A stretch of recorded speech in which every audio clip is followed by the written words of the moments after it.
En attendant que la technique fonctionne, je vais commencer par me présenter. Donc, je suis Patrice de Constanza, donc je suis cadre supérieur de santé, c'est pas pour ça que je suis là. Je suis coordinateur de 3 programmes à l'EPSM de l'agglomération lilloise. Donc, un programme pour les patients psychotiques qui vivent avec une psychose, un programme pour des personnes qui vivent avec des troubles bipolaires, et on vient juste d'avoir l'accord, parce qu'il faut avoir l'accord, des personnes qui vivent avec des troubles dépressifs. Donc moi je vais vous proposer 3 parties. Une première partie, je vais me permettre de dire comment je le vois, de qui parle-t-on, comment moi, en tant que soignant, parce que ma position de parole c'est celle d'un soignant qui parle à des patients, mais j'ai une représentation aussi de comment je vois les patients. Donc je vais vous expliquer un petit peu la façon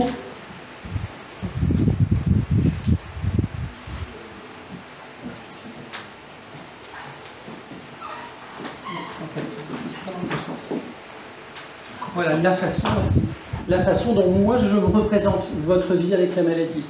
Après, je parlerai un petit peu de l'éducation thérapeutique du patient. Dans le Nord-Pas-de-Calais, comment ça se passe l'éducation du patient? Et vous verrez qu'il y a très très peu de programmes qui sont dédiés à l'éducation du patient pour des personnes qui vivent avec des pathologies chroniques en santé mentale.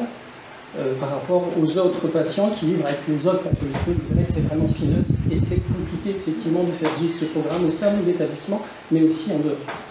Et puis après, je vous expliquerai, je vous raconterai un petit peu nos programmes rapidement.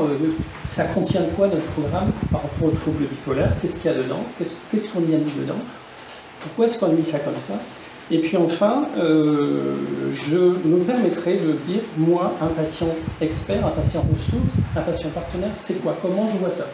Donc je vous lancerai la parole parce que, pourquoi je vous raconte tout ça? Parce que dans la mise en place de nos programmes, on a 2 programmes, un qui fonctionne plutôt bien, c'est le programme avec des patients qui vivent avec des troubles psychotiques, et un avec lequel on a beaucoup de mal, c'est le programme pour les patients qui vivent avec des troubles bipolaires. Donc je suis très content d'être ici, je vous remercie de m'avoir invité, parce que nous on a besoin de vous pour nous aider, parce qu'on ne sait pas bien faire.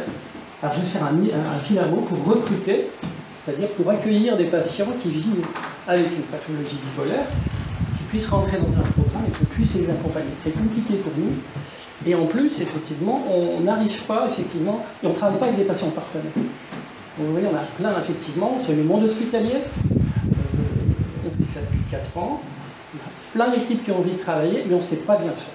Voilà. Donc, ça marche. Ouais. Alors, de qui parle-t-on? De ma place de soignant. De personnes qui vivent avec une maladie chronique, installée dans la durée, évolutive, qui désorganise la vie entière, qui nécessite un travail de reconstruction vers un nouvel équilibre. Effectivement, c'est un postulat. On sait, quand on va accueillir des gens dans nos groupes, que vous avez déjà un long parcours avec la maladie, parce que le prérequis pour rentrer dans un groupe, c'est déjà d'avoir cette étiquette maladie chronique, parce que les groupes qu'on fait, c'est des groupes qui ont été autorisés et validés par l'ARS. Donc on est soumis effectivement à un certain nombre de contraintes. Au début, effectivement, on s'est assez révolté, on n'était pas content de ça, et puis on trouve que c'est plutôt très bien, parce que ça nous oblige à être dans un cadre contraint dans lequel on peut avoir beaucoup de liberté. Plus le cadre, alors c'est très paradoxal, plus le cadre est contraint, plus on est libre dedans. De quoi parle-t-on? Eh bien, vous l'avez un peu évoqué, d'un modèle médical qui est axé sur la pathologie aiguë. Nous avons été formés, je pense les médecins, les infirmiers, les cadres, les kinés, etc., sur un modèle médical simple, diagnostic, symptômes, diagnostic, traitement, guérison. Et la majorité des gens avec qui on travaille, c'est pas du tout ça. 90% des gens qu'on côtoie, c'est des gens qui vivent depuis très longtemps avec une pathologie chronique et qui, on le sait, et elles le savent aussi, vivront encore très longtemps avec les effets de cette pathologie chronique, même dans un accompagnement. On sait que c'est compliqué, c'est très compliqué. On parle aussi de conflit de temporalité, parce que nous, notre temps à nous, le temps du soignant, le temps du patient, pardon, c'est au quotidien, c'est tous les jours, c'est tous les ans.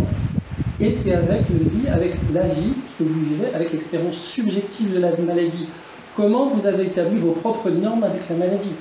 Nous, on ne sait pas ça. On ne sait pas, puisqu'on ne vit pas tous les jours, le matin, le soir, avec le risque effectivement que ça nous tombe sur la tête. On ne sait pas. On l'imagine. On peut dire, oui, on le sait intellectuellement, mais on ne le sent pas. Du soignant, on va, à un moment donné, votre trajectoire de vie, on va se croiser quelques jours, quelques semaines. Et nous, on a une expérience objective de la maladie, vous l'avez dit, une expérience, on a des informations médicales du cognitif. Du cognitif, on sait comment, tel signe, on sait que si vous avez 3 signes sur 7, ça s'appelle comme ça.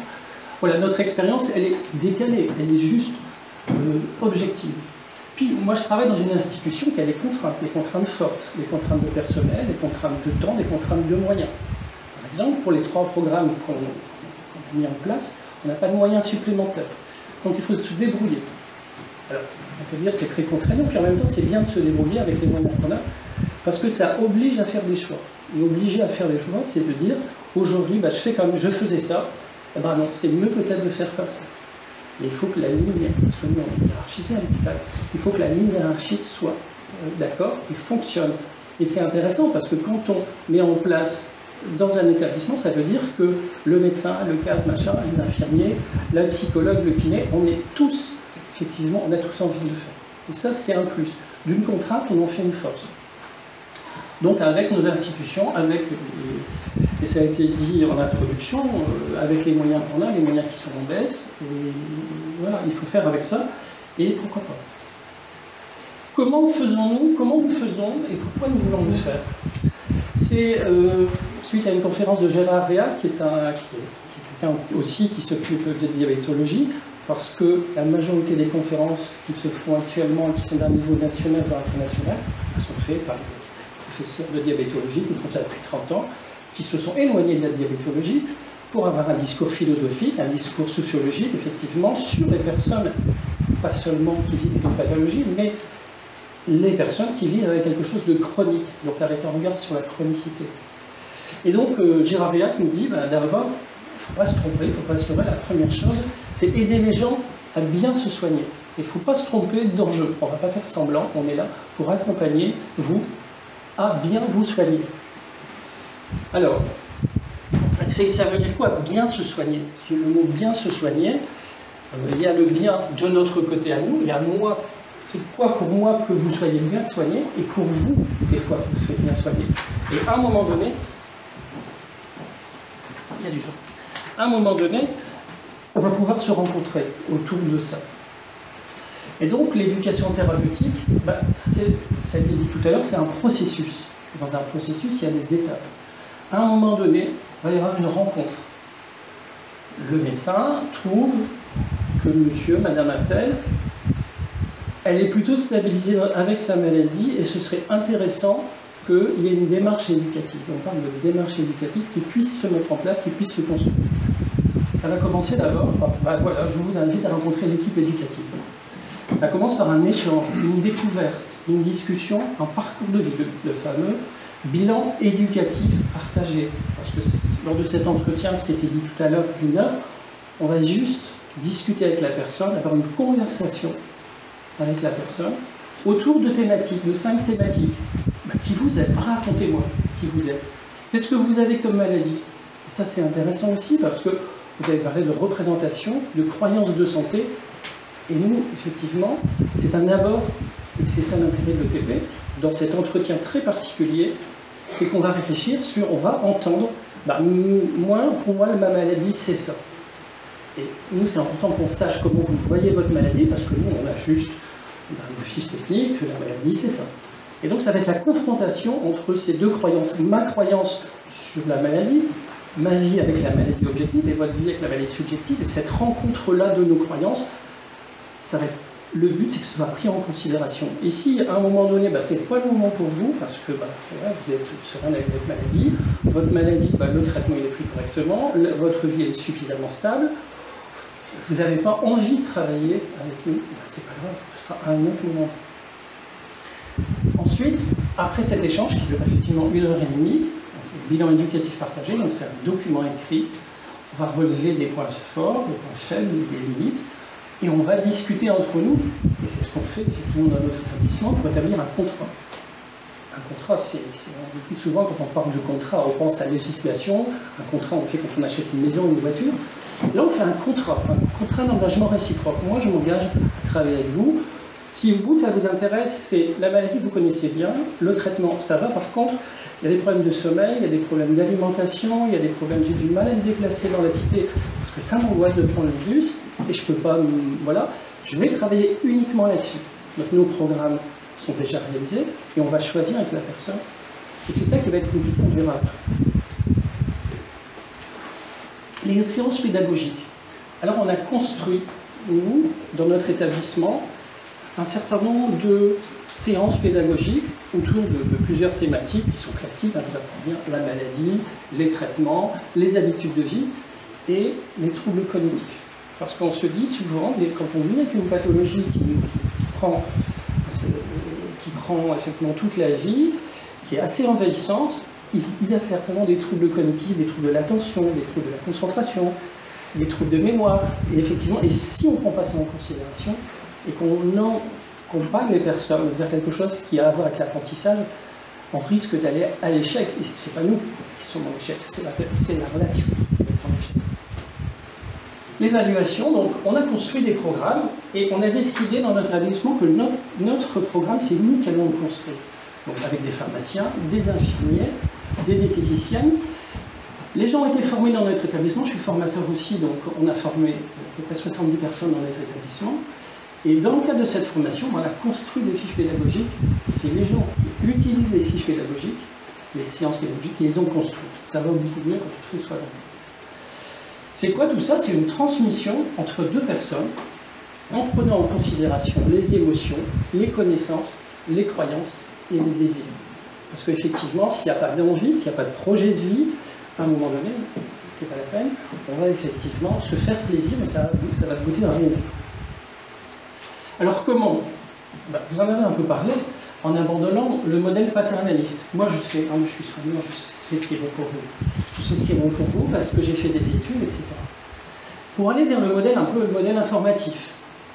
Voilà ce que je sais, je vous raconte ce que je sais, vous décidez. Ça peut être aussi considéré comme du laisser-faire. Débrouillez-vous, vous avez les connaissances, voilà. Modèle interprétatif. Voilà, je vous raconte ce que je sais de la maladie, des traitements, etc. Qu'en pensez-vous? Racontez-moi ce que vous en pensez de ça. Ça veut dire que ça vous oblige à vous impliquer aussi et qu'il y a un échange, que l'échange continue à perdurer. Et aussi, à la fin, aussi, il ne faut pas oublier l'échange délibératif à la fin. C'est un modèle qui a été construit, délibératif. Voilà, vous me dites ça, mais moi je vous dis, parce que dans le cadre de cette rencontre, voilà ce que moi j'en pense. Je ne vais pas faire semblant, oui effectivement on a discuté, vous partez avec vos représentations de la maladie, c'est pas les miennes mais c'est pas grave, non. Il y a un contrat qui nous dit, je suis quand même dans la relation tenue à vous dire effectivement ce que je pense, ce que je crois effectivement de ce qu'est ce traitement, cette maladie, ces habiletés sociales, le fait de vous êtes en difficulté, vous avez dû travailler avec des troubles du sommeil. Je vous dis ce que j'en pense. Et je ne vous dis pas vous devez faire, je vous dis ce que j'en pense. Alors, tout ça, c'est récent, en fait, de cette façon de penser pour nous. C'est très récent. Ça fait pas très longtemps dans l'histoire, effectivement, de l'éducation thérapeutique. Je suis un hospitalier pur et dur depuis toute ma vie. Et depuis que 8 ans, c'est 2009, un certain nombre de procédures ont été établies par la Haute Autorité de Santé, l'Agence Régionale de Santé, par nous, et puis assez rigidifié, assez cristallisé. Quand on construit un programme, il faut vraiment se plier dans une organisation extrêmement stricte. Il y a trois types de programmes à la française. Le premier, le programme éducation thérapeutique du patient avec une approche médicale. On va parler de la maladie, on va parler du traitement, on va parler des habiletés psychosociales, on va parler des troubles cognitifs. Le deuxième type de programme, c'est séparé d'apprentissage. L'apprentissage des techniques, comment utiliser, comment se servir correctement des médicaments, comment utiliser un certain nombre de techniques. Bon, il y a toujours des patients diabétiques qui se piquent, mais bon. D'accompagnement, ça veut dire aussi, il peut y avoir des moments spécifiques d'accompagnement de l'environnement de la personne. Et nous, dans nos programmes, pour vous raconter le cristallisé et le génifié, on avait dans un premier temps prévu, dans le cadre du programme, de l'accompagnement. Et en fait, on n'a pas pu le mettre en place, parce qu'effectivement, l'accompagnement, c'est aussi inclure des familles, c'est aussi travailler avec les familles, et on n'a pas pu mettre, on ne l'a pas mis en place.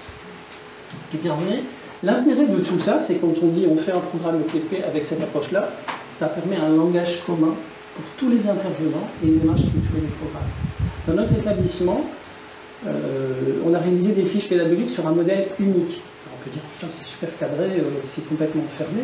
Mais n'empêche que quand on parle quand on fait une séance pédagogique, quand on fait référence à la fiche pédagogique, on commence par effectivement le public visé, les objectifs opérationnels, les moyens, les méthodes. Qu'est-ce qu'on fait comme méthode? Une directive, une non-directive? Quelques éléments dans le Nord-Pas-de-Calais. Alors, dans le Nord-Pas-de-Calais, je vous ai dit tout à l'heure, on est assez limité, vous voyez, c'est des diapos qui ont été présentés en mars 2016, donc c'est tout récent, par Madame Lehue, qui est la responsable des programmes dans le Nord-Pas-de-Calais, de tous les programmes de la région Hauts-de-France. Donc 8 programmes dans le Nord-Pas-de-Calais ETP ici, un programme dans la région Picardie. Vous voyez, c'est pas des programmes validés. Ça ne veut pas dire que ce qui se fait ailleurs, je le redis, c'est pas valable. C'est juste dire, si vous allez dans un établissement, vous ne savez pas, et vous voulez avoir quelque chose d'un peu certain, en disant où est-ce que je mets les pieds, vous pouvez vérifier effectivement que ces programmes sont validés ou pas. Ça ne veut pas dire si ce n'est pas validé, c'est pas oui, mais au moins si c'est validé, ça répond à des critères. Inscrire l'ETP au sein d'un parcours de soins et structurer sur le territoire une dynamique régionale, notamment en psychiatrie. Donc voilà où sont les programmes qui existent en mars 2016, autorisés et validés. Chrysalide, c'est Clermont de l'Oise, c'est de base de Clermont de l'Oise en 2011. Des initiatives à partir de 2012 pour la schizophrénie, la psychose, les troubles bipolaires. Donc fin 2013, oui, ça fait pas longtemps, c'est tout récent tout ça. L'agglomération lilloise, la LGEN, et puis le PSMI Métropole, et puis il y a un certain nombre de programmes à venir, et puis mais aussi un programme tout dépressif.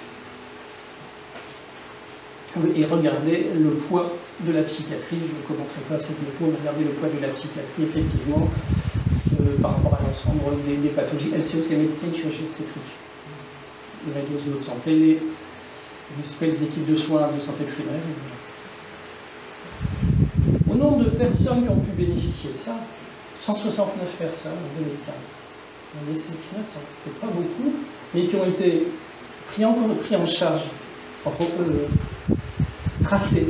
Et ces 169 personnes qui ont été prises en charge dans le cadre de ces programmes, pour lesquels il y a eu une traçabilité, il y a eu des recueils de données, et tous les ans, on fait un retour à l'Agence régionale de santé, ça nous oblige à nous poser, en disant qu'est-ce qu'on fait, comment on fait.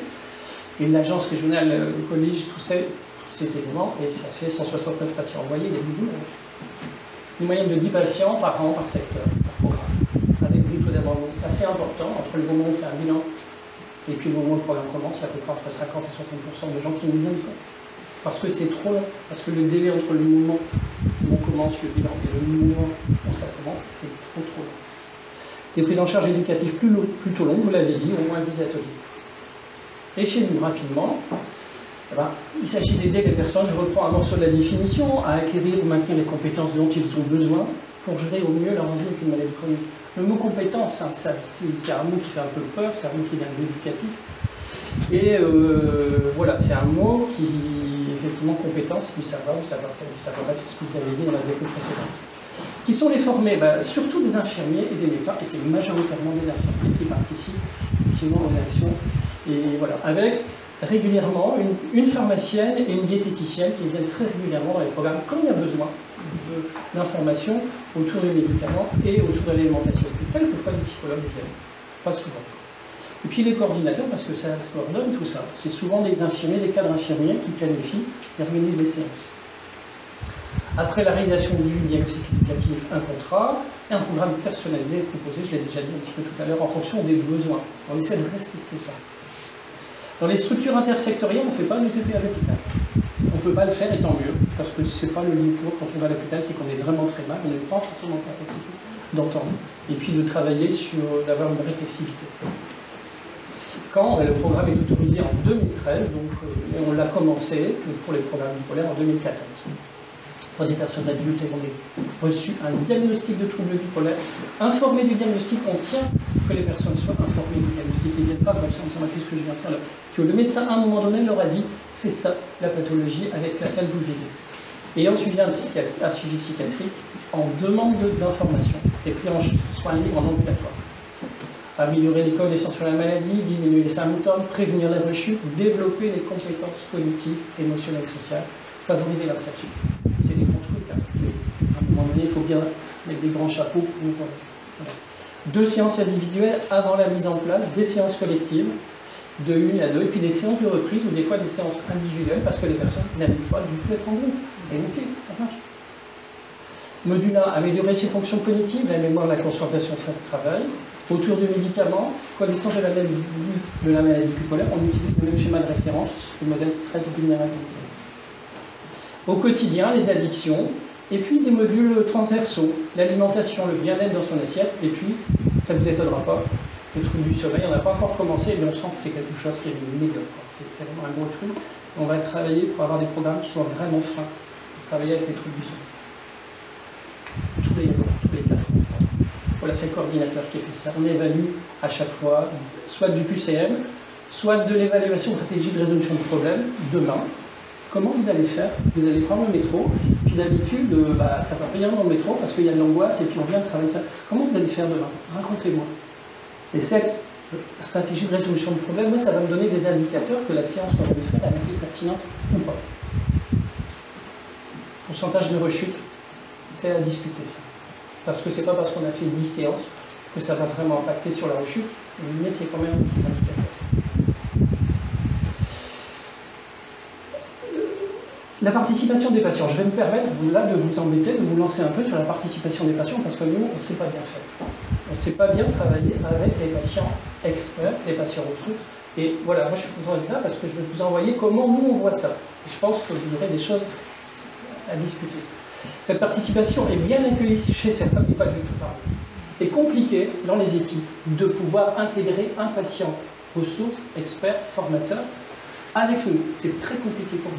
Sachez-le, voilà, plein de raisons. À l'EPSM de Val-de-Sartois, il y a un patient expert qui a été formé et qui commence à intervenir dans les groupes. Au CHU, il y a certains patients qui ont participé à la conception d'outils, mais pas aux séances. Et chez nous, pour l'élaboration des programmes, il y a eu 6 séances où il y avait des représentants d'une femme et puis de normalité, donc à l'élaboration. Alors de quoi on parle? Moi, effectivement, de quoi on parle quand on parle de patients intervenants, patients ressources, patients formateurs, patients experts ou patients partenaires. Je pense que, voilà, Catherine après moi, vous pourrez peut-être en dire un peu plus, sachant que le mot patient partenaire, c'est quelque chose qui se développe beaucoup au Canada, effectivement. Aussi en France, avec quelqu'un que vous connaissez peut-être qui est Luigi Flora, qui travaille à l'université de Vincennes, je ne sais plus si c'est Vincennes, l'université à Paris, et qui fait un doctorat effectivement de patiente, effectivement, et qui intervient en tant que chercheur. Voilà. Alors, moi, j'ai pas d'avis, je ne sais pas si qu'est-ce que patient ressource, c'est celui qui gère bien sa maladie au quotidien et qui peut être aidant vis-à-vis de ses pairs, expert formé en éducation thérapeutique, qui est capable de parler devant un groupe sans être pris par l'émotion et capacité d'avoir la distance, et patient formateur. Voilà. Mes questions, pourquoi on a du mal? Pourquoi j'ai du mal? Pourquoi on a du mal? Parce que effectivement, les informations relatives à la santé mentale, ça concerne davantage de domaines, c'est une croyance que j'ai, qu'en NCO, du fait de l'impact sur l'ensemble des dimensions de la vie, personnelle, sociale, familiale.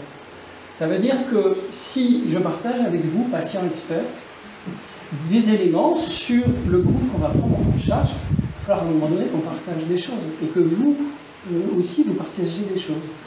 Et pour nous, ça nous pose problème, ça de partager des choses sur toutes les dimensions de la vie. Souci de bienveillance, c'est aussi, notre souci, c'est d'exposer le risque d'exposition du patient à la difficulté s'il intervient dans des lieux où il a bénéficié de soins. Imaginez, vous êtes dans un lieu, vous avez été soigné là, et puis vous rencontrez des gens qui ont été soignés avec vous, puis à un moment donné, vous avez une place différente, vous donnez une parole différente. Faut-il une co-animation avec un soignant? Faut-il vous laisser tout seul? Je ne sais pas. Se pose la question de la transmission par le patient. Expert concernant le groupe à la fin de la séance. Question aussi de la reconnaissance de l'investissement, parce que nous, on est payé. Puis vous allez de façon bénévole, vous allez faire 50 km. Il n'y a pas de frais qui sont possibles notamment pour vous rembourser vos frais de déplacement. Voilà, moi j'ouvre comme ça. Alors effectivement, on s'est dit, effectivement, mais on était un peu poussé par l'agence, on va inviter quand même des patients experts à construire avec nous des séquences. Et je trouve que vous voyez, d'être poussé, c'est très bien, parce que ça nous oblige un peu à marcher dans le vide comme ça. À construire en partenariat avec nous une ou deux séquences en fin de programme, pour parler de la vie avec la maladie. Non, c'est pas ça. Et donc, je crois que c'est important, et vous l'avez dit tout à l'heure, c'est quoi de vivre avec la maladie? C'est peut-être intéressant que certaines personnes puissent entendre des pères qui disent « Moi, ma vie avec la maladie, c'est ça, ce ne sera pas ce que je vis là, mais ok ». En conclusion, pour le patient et le soignant, il s'agit d'apprendre à devenir partenaire, à partager les responsabilités dans un contrat thérapeutique, à accepter les crises et les rechutes, les prendre en compte dans un processus de construction par palier. On y va doucement, au rythme de l'autre, à considérer la formation du patient comme un processus global. On ne fait pas que la maladie, on ne fait pas que le traitement, c'est dans la globalité. Où au-delà des compétences liées au traitement, on trouve un espace de développement personnel. Parce que c'est pas facile de vivre avec les troubles bipolaires. Quand ça revient, etc. Mais avec le diabète, c'est pas non plus facile, avec une insuffisance cardiaque, avec des projets de colostomie non plus. À trouver la bonne distance entre malade et personne, maladie et santé, partenariat et autonomie. Et c'est Stéphane Jacquemet, qui est un psychopédagogue suisse, encore un Suisse, parce qu'ils sont... L'intérêt des Suisses, c'est qu'eux ont compris la dimension psychologique, contrairement peut-être à nos amis parisiens, qui sont très compétents en pédagogie. Nos amis suisses, effectivement, et notamment dans des séminaires où vont conjointement des patients et des soignants, à Grimmels, mais maintenant c'est ailleurs, où effectivement tout le monde travaille ensemble sur on va s'apprendre quelque chose les uns les autres. Du style, apprenez-moi à danser. Et comment est-ce qu'on fait pour apprendre quelque chose à quelqu'un? Et à l'EPSM, on s'inspire plus de l'école suisse que plutôt de l'école parisienne. Merci de votre attention.